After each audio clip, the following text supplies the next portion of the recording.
ਹੁੰਦਾ ਸੀ, ਚੰਗਾ ਖਿਡਾਰੀ ਸੀ, ਪਰ ਨਸ਼ਾ ਜਿੱਤ ਗਿਆ। ਤਰਸੇਮ ਸਿਆ, ਇਸ ਅੱਗ ਦਾ ਸੇਕ ਤਾਂ ਘਰ ਘਰ ਪਹੁੰਚਿਆ, ਪਰ ਬਸ ਹੁਣ ਹੋਰ ਨਹੀਂ। ਪੰਜਾਬ ਸਰਕਾਰ ਨੇ ਨਸ਼ਿਆਂ ਦੇ ਵਿਰੁੱਧ ਇੱਕ ਸਖਤ ਮੁਹਿੰਮ ਚਲਾਈ ਹੈ ਤੇ ਅਸੀਂ ਸਾਰਿਆਂ ਨੇ ਇਹਨਾਂ ਦਾ ਸਾਥ ਦੇਣਾ ਕਿ ਅੱਜ ਤੋਂ ਬਾਅਦ ਨਾ ਇਸ ਪਿੰਡ ਵਿੱਚ ਨਸ਼ਾ ਵਿਕੂਗਾ ਤੇ ਨਾ ਹੀ ਕਿਸੇ ਨਸ਼ਾ ਵੇਚਣ ਵਾਲੇ ਨੂੰ ਇੱਥੇ ਵੜਨ ਦਿੱਤਾ ਜਾਊ। ਜਿਹੜੇ ਨਸ਼ੇ ਵਿੱਚ ਫਸੇ ਹੋਏ ਨੇ ਉਹਨਾਂ ਨੂੰ ਨਸ਼ਾ ਮੁਕਤੀ ਕੇਂਦਰ ਵਿੱਚ ਭਰਤੀ ਕਰਾਵਾਂਗੇ। ਕੋਈ ਵੀ ਨਸ਼ਾ ਤਸਕਰ ਦੀ ਜ਼ਮਾਨਤ ਨਹੀਂ ਕਰਾਏਗਾ। ਵਾਅਦਾ ਕਰੋ, ਅਸੀਂ ਆਪਣੇ ਪਿੰਡ ਨੂੰ, ਆਪਣੇ ਪੰਜਾਬ ਨੂੰ नशा मुक्त करके रहेंगे। रनावत और विवादों का तो पुराना नाता है, लेकिन इसकी शुरुआत जहां से हुई, उस शुरुआत के लिए कंगना रनावत की मुश्किलें बढ़ गई हैं, क्योंकि 2020 और 21 में जब दिल्ली के बॉर्डर्स पर किसान आंदोलन हो रहा था, तब कंगना रनावत ने अपने सोशल मीडिया हैंडल पर एक बयान दिया था, जिसको लेकर के उनकी काफी आलोचना हुई थी। दिलजीत दोसांझ तक खुल के उनका विरोध कर रहे थे और उन्होंने कंगना से लोहा भी लिया सोशल मीडिया पे, और शायद उन सब बयानों की वजह से ही कंगना को टिकट मिल गया, क्योंकि उन्होंने किसान आंदोलन में मोदी सरकार का साथ दिया। उन्होंने अपने एक्स हैंडल पर लिखा था कि जो महिलाएं प्रदर्शन कर रही हैं वो 100 रुपए में उपलब्ध हैं, वो 100 रुपए लेकर के प्रोटेस्ट में आती हैं। ये बयान कंगना रनौत ने दिया था। आपको याद होगा, अगर नहीं याद होगा तो हम वो ट्वीट आपको आप अपनी स्क्रीन पर दिखा रहे हैं। और इस मामले में कंगना रनौत को काफी तगड़ा झटका लगा है। कंगना रनौत ने लिखा था, हा हा हा, ये वो दादी हैं जो टाइम मैगजीन में सबसे प्रभावशाली भारतीय के तौर पर आई थी और ये 100 रुपए में उपलब्ध हैं। ये बात उन्होंने 87 वर्षीय बुजुर्ग महिला महिंदर कौर को लेकर के कही थी, जो किसान प्रोटेस्ट में थी, और उन्होंने कहा था कि ये 100 रुपए लेकर के धरने में, प्रदर्शन में आती हैं। ये कंगना रनौत का बयान है। ये बयान उन्होंने 4 जनवरी 2021 को दिया था और इन पर इस बयान को देने के मामले में मानहानि का केस ठोका था भटिंडा कोर्ट में। और इस पूरे मामले में कंगना रनौत को झटका ये लगा है कि कंगना रनौत चंडीगढ़ हाई कोर्ट गई थी और उन्होंने कहा था कि ये जो केस चल रहा है उन पर भटिंडा कोर्ट में, इस पर रोक लगा दी जाए। चंडीगढ़ हाई कोर्ट ने झटका दे दिया है और उन्होंने कहा है कि हम ये केस नहीं खारिज कर सकते, ये केस नहीं कैंसिल कर सकते, क्योंकि प्राइमा फेसी लगता है कि कंगना रनौत के खिलाफ इस मामले में धारा 499 और 500 के तहत केस बनता है।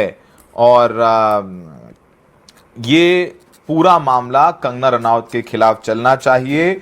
उन्होंने गैर जिम्मेदाराना बयान दिया है, यानी अब कंगना रनौत के खिलाफ केस चलेगा और हो सकता है कि उन्हें भारी जुर्माना भी भरना पड़े और जेल भी जाना पड़े। इसमें बहुत सारे अभी लीगल एस्पेक्ट्स बाकी हैं, लेकिन आप समझिए, सोचिए कि आप किस तरीके से बिना कुछ जाने समझे आप कोई बयान दे देते हैं और आप सोचते हैं कि बात खत्म हो गई, सोशल मीडिया पर खींचतान हुई, बयानबाजी हुई और बात यहीं रुक जाएगी। ऐसा नहीं होता है। धरती गोल है, आप जो बोगे वो आपको काटना पड़ेगा। और आज कंगना रनौत के लिए जो उन्होंने बोया 2021 में प्रदर्शनकारी महिला किसानों को लेकर के 100 रुपए में प्रदर्शन करने आती हैं, 100 रुपए में अवेलेबल है प्रदर्शन के लिए, आज उसी मामले में उनके खिलाफ कोर्ट चलेगा और भटिंडा कोर्ट उनको कोर्ट में आने के लिए कहेगा। लगातार कंगना रनौत पंजाब को लेकर के बयानबाजी करती रहती हैं, पंजाब के खिलाफ बयानबाजी करती रहती हैं, किसानों को लेकर के बयानबाजी करती रहती हैं। बहुत सारे ऐसे बयान हैं इसको लेकर उनकी पार्टी भारतीय जनता पार्टी ही बैकफुट पर रहती है।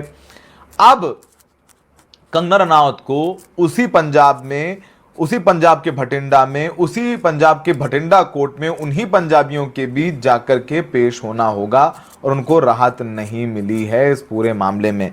आपको बताएं कि मामला इतना बढ़ गया था कि जब कंगना रनावत ने ये बयान दिया था 100 रुपए कर लेकर के महिलाएं प्रदर्शन करने आती हैं, तो महिला कांस्टेबल ने, सीआईएसएफ की महिला कांस्टेबल ने कंगना रनावत को चंडीगढ़ एयरपोर्ट पर चांटा जड़ दिया था। आपको याद होगा उस महिला कांस्टेबल का नाम था कुलविंदर कौर, और महिला कर्मचारी ने उस वक्त अपना कारण भी बताया था और कहा था कि ये कंगना रनावत ने कहा था कि 100 रुपए लेकर के महिलाएं प्रदर्शन करने आती हैं, मेरी मां भी प्रदर्शन में गई थी और मेरी मां को भी 100 रुपए लेकर के प्रदर्शन करने आने वालों में शामिल कर लिया था। ये किसान है, ये महिला है और एक फौजी की मां है, उसे कैसे कह सकती हैं कि 100 रुपए लेकर के प्रोटेस्ट करने आई थी। तो कंगना रनावत को एक ये चांटा भी मारा गया था और इसके बाद सस्पेंड भी किया गया था उस महिला को, उसको हिरासत में लिया गया था। वो सब सारी बातें हुई थी। लेकिन आज सोचिए कि जिस मामले में कंगना रनावत को लेकर के इतनी फजीहत हुई, कंगना रनावत को देखिए उसका राजनीतिक लाभ भी मिला क्योंकि वो फिर पॉलिटिकल चर्चा में आ गई, वो एक राइट विंग इकोसिस्टम की हीरो बन गई, एक तबके को उनकी बातें अच्छी लगने लगी, एक तबके ने उनके बयानों को सेलिब्रेट किया, एक तबके के लिए कंगना रनावत तो चेहरा बन गई और यही वजह है कि उनको मंडी से टिकट दिया गया। और मंडी से टिकट मिलने के बाद हम सबको पता है कि मंडी में भी उनके क्या हालात हैं। मंडी में बाढ़ के हालात थे तो कंगना रनावत ज़्यादातर तो गायब दिखी और जब वो गई वहाँ बाढ़ का कुछ जायज़ा लेने तो उन्होंने कह दिया मेरे हाथ में तो कुछ है ही नहीं, मेरे हाथ में तो मैं तो यहाँ हिमाचल में सरकार में नहीं हूँ वगैरह वगैरह। आप सोचिए तो फिर आप सांसद क्यों बन गई। वहीं पर एक महिला उनसे गुस्सा भी हो गई कि आप कहाँ थी, वोट लेने के टाइम तो आप हाथ जोड़ रही थी कि आपके बीच रहूंगी, कहीं नहीं जाऊंगी, मैं अवेलेबल हूँ। उन्होंने कह दिया कि मुझे तो पता नहीं था कि लोगों से इतना मिलना पड़ता है, लोग सड़क की, बिजली की, पानी की समस्याएं लेकर के आ जाते हैं। ये सब सारे बयान कंगना रनावत दे रही हैं। तो कंगना रनावत कैसे एक वो हड्डी बन चुकी हैं भारतीय जनता पार्टी के लिए जो ना निगली जा रही हैं, जो ना उगली जा रही हैं। अब शायद कंगना रनावत के लिए इस वक्त ये मुश्किल भरा फैसला उनको लेना होगा कि क्या वो माफ़ी मांगेंगी उन महिलाओं से। देखिए मैं जानता हूं कि किसान जो हैं, खासकर पंजाब में रहने वाले किसान, खासकर सिख, जट जाट, उन तमाम किसान महिलाओं को जो 100 रुपए लेकर के प्रदर्शन करने वाली बता दिए कंगना रनावत ने, उनका दिल बड़ा है। और मैं जानता हूं कि अगर ये माफ़ी मांगेंगी तो शायद इनको माफ़ भी कर दिया जाए, लेकिन कंगना रनावत माफ़ी तो मांगेंगी नहीं। तो अब इन्हें कोर्ट में पेश होना पड़ेगा, उनको जवाब देना पड़ेगा। उनकी इस पूरे मामले में कंगना रनावत ने हाई कोर्ट में कहा था कि वो उन पर ये केस ना चले, रद्द कर दिया जाए। अब ऐसा नहीं होगा, उनका ट्रायल वापस से शुरू होगा। हाई कोर्ट ने मना कर दिया है कि हम मानहानि का मामला नहीं रद्द कर सकते हैं। अब ट्रायल शुरू होगा और कंगना रनावत के पास सुप्रीम कोर्ट जाने का भी विकल्प है। और इस पूरे मामले में हमारे सहयोगी और पत्रकार मनदीप पुनिया को भी सुना जाए कि वो क्या बता रहे हैं, समझा रहे हैं कि कंगना रनावत के लिए मामला कितना मुश्किल होने वाला है।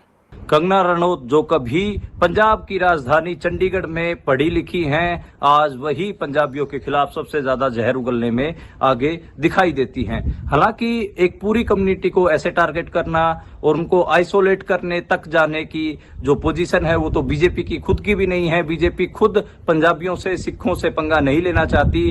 खुद अभी ये बार बार जिक्र आता है कि बीजेपी में इस पर लगातार चर्चा होती है कि क्या हमें सिखों को इस लेवल पर आइसोलेट करना चाहिए, और उसका जवाब होता है नहीं, क्योंकि जो एक सिख डायस्पोरा है वो पूरी दुनिया में है। जब नरेंद्र मोदी बाहर जाते हैं तो जो कंगना रनौत या कंगना रनौत जैसे जो बीजेपी के नेता हैं वो जिस किस्म के बयानबाजी करते हैं उसका नुकसान कहीं ना कहीं नरेंद्र मोदी को भुगतना पड़ता है। वो कनाडा गए हों, अमेरिका गए हों, इंग्लैंड गए हों, वहां पर पंजाबियों ने नरेंद्र मोदी और बीजेपी के खिलाफ प्रदर्शन किए हैं। इसीलिए जो कंगना रनौत ट्वीट करती है पंजाबियों के खिलाफ, पंजाब के खिलाफ, पंजाब को कभी नशेड़ी कह देती है, तो उनको बीजेपी से कोई बहुत समर्थन हासिल नहीं होता है, लेकिन उनको रोका भी नहीं जाता। उनको बार बार वो ऐसा लगातार करती रही हैं। तो एक हिसाब से समर्थन भी नहीं है बीजेपी का, लेकिन बीजेपी की पॉलिसी भी ये नहीं है। तो ये एक अलग किस्म का मामला है। और खासकर जो कंगना, जिसका बचपन, जिसका स्कूल सब पंजाबियों के बीच रहा हो, वो आजकल ऐसा काम कर रही है। तो इसमें जो पंजाब के जो एक हिसाब से पत्रकार हैं या फिर ऐसे लोग जिन्होंने उसका बचपन देखा है, वो सब हैरान है कि कंगना ये सब क्यों कर रही है। कहीं कंगना रनौत का कोई मानसिक स्थिति तो ठीक, कोई गड़बड़ तो नहीं है, ये भी एक सवाल उठता है। क्योंकि मंडी में भी हमने ये देखा कि मंडी के हिमाचल में उनके इलाके में बाढ़ आई हुई है और वहां पर भी वो जिस किस्म की कमेंटबाजी करके आए हैं, मीडिया में जो बयानबाजी की है, इंटरव्यू जो आके दिया है, उससे लगता है कि कंगना रनौत को सामाजिक स्तर पर, राजनीतिक स्तर पर क्या बयानबाजी करनी है उसका कोई अता पता नहीं। हालांकि लोग उनको सिखा देंगे, क्योंकि जब लोग विरोध भी करते हैं, लोगों के पास बहुत सारे हथियार होते हैं। और एक हथियार जिन लोगों के खिलाफ उन्होंने जहर उगलने की कोशिश की, जिन औरतों के खिलाफ उन्होंने एक प्रोपेगेंडा रचने की कोशिश की, वही औरतें कोर्ट में चली गई। क्योंकि इज्जत सबकी है, सभी इज्जतदार हैं और उसी मानहानि के मुकदमे में अब कंगना रनौत की मुश्किलें बढ़ रही हैं।